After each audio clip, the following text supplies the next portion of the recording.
صحیح بخاری کتاب وحی کے بیان میں حدیث 3۔ حضرت صلی اللہ علیہ وسلم پر وحی کا ابتدائی دور اچھے سچے پاکیزہ خوابوں سے شروع ہوا۔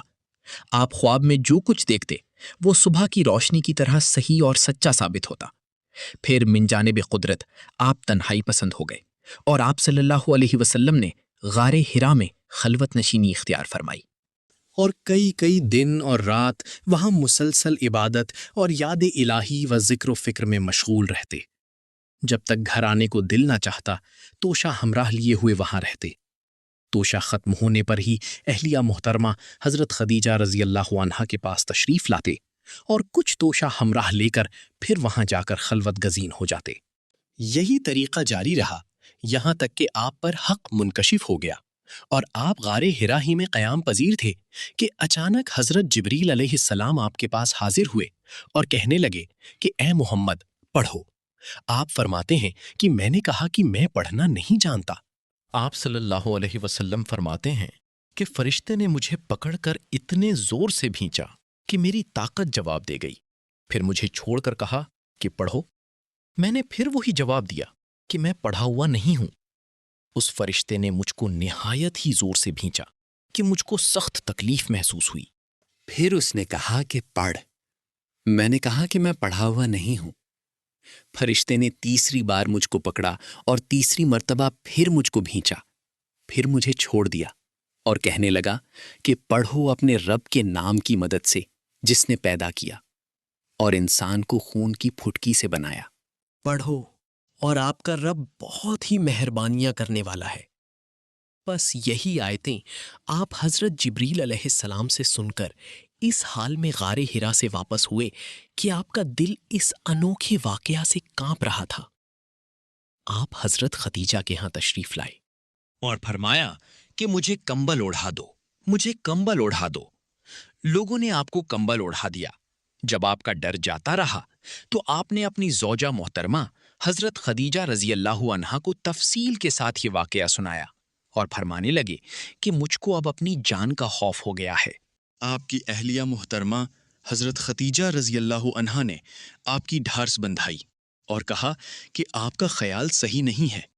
خدا کی قسم آپ کو اللہ کبھی رسوا نہیں کرے گا۔ آپ تو اخلاق فاضلہ کے مالک ہیں، آپ تو کنبہ پرور ہیں۔ بے کسوں کا بوجھ اپنے سر پر رکھ لیتے ہیں، مفلسوں کے لیے آپ کماتے ہیں، مہمان نوازی میں آپ بے مثال ہیں اور مشکل وقت میں آپ امر حق کا ساتھ دیتے ہیں۔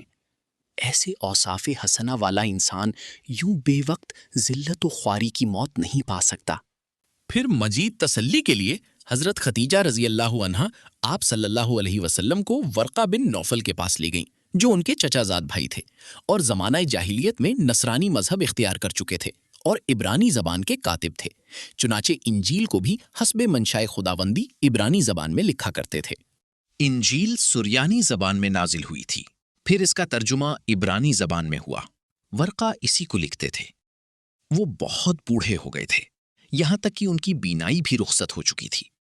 حضرت خدیجہ رضی اللہ عنہا نے ان کے سامنے آپ کے حالات بیان کیے اور کہا کہ اے چچا زاد بھائی، اپنے بھتیجے محمد صلی اللہ علیہ وسلم کی زبانی ذرا ان کی کیفیت سن لیجئے۔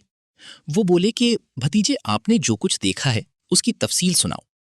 چنانچہ آپ صلی اللہ علیہ وسلم نے از اول تا آخر پورا واقعہ سنایا، جسے سن کر ورقہ بے اختیار ہو کر بول اٹھے کہ یہ تو وہی ناموس معزز رازدان فرشتہ ہے جسے اللہ نے حضرت موسیٰ علیہ السلام پر وحی دے کر بھیجا تھا۔ کاش میں آپ کے اس عہد نبوت کی شروع ہونے پر جوان عمر ہوتا، کاش میں اس وقت تک زندہ رہتا جب کہ آپ کی قوم آپ کو اس شہر سے نکال دے گی۔ رسول کریم صلی اللہ علیہ وسلم نے یہ سن کر تعجب سے پوچھا کہ کیا وہ لوگ مجھ کو نکال دیں گے؟ حالانکہ میں تو ان میں صادق و امین و مقبول ہوں۔ ورقہ بولا، ہاں یہ سب کچھ سچ ہے، مگر جو شخص بھی آپ کی طرح امر حق لے کر آیا لوگ اس کے دشمن ہی ہو گئے ہیں۔ اگر مجھے آپ کی نبوت کا وہ زمانہ مل جائے تو میں آپ کی پوری مدد کروں گا۔